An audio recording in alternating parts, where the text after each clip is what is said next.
Hello, my dear listeners. My name is Kishore Ganesh, and in this episode of the Vocal About Visuals podcast, I'm gonna be direct here. I'll be waxing poetic about a British comedy quiz show called 8 out of 10 Cats Does Countdown, which apparently is a cultural phenomenon in the UK.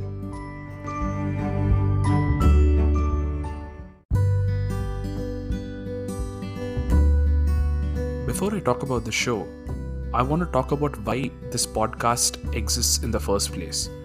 My main motivation to do a podcast is plain and simple. I genuinely get excited about the things that I watch, post which I talk about them to almost every human being who might be even remotely interested in the same. And if it happens to be a show that I have quote unquote discovered, then it is even better. Evangelizing a seriously good show, movie, or a work of art is every fan's natural calling. And with 8 out of 10 Cats Does Countdown, I get to do just that. The only reason I could have ever come across this show is the almighty YouTube algorithm. Maybe it thought suggesting a British comedy show to a guy who keeps watching British content from James May and Richard Hammond via the Drive Tribe and Food Tribe channels was a good idea. And it was right. The moment I laid eyes on the show, which has been brought to the world's attention by well-intentioned Brit comedy enthusiasts who have uploaded this on their channels with crystal clear resolution and decent editing, I was sold. The supremely funny adult humor delivered in a smorgasbord of English accents was not at all hard to get on board with.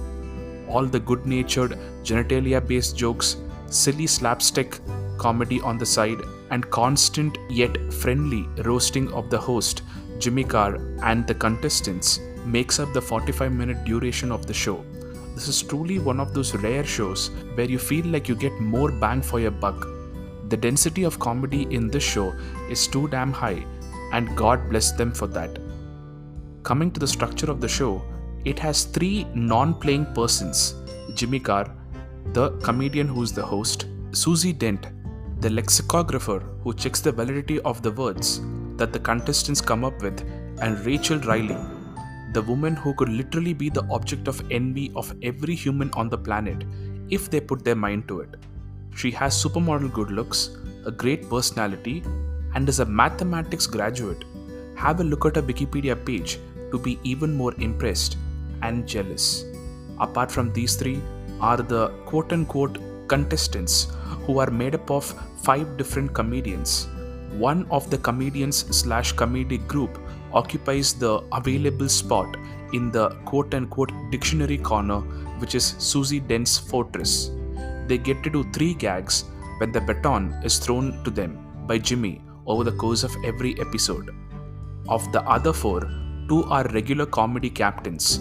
These 2 spots were held by 2 excellent comedians, John Richardson and Sean Locke, till Sean Locke's death in 2021. John Richardson continues to be a captain. The other 3 contestants are made up of A-class comedians, from the mega famous to the locally popular.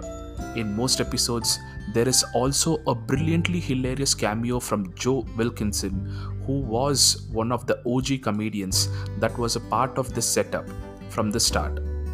This show was originally conceived as a mashup of 2 shows, 8 out of 10 Cats, which is a British comedy panel show, and Countdown, which is a game show involving words and numbers. From all this info, you can probably get what I meant when I said that this show offers a lot of bang for your buck. On the whole, if you're looking for some truly laugh-out-loud adult comedy from the comfort of your home and on YouTube of all places, go forth and check the show out.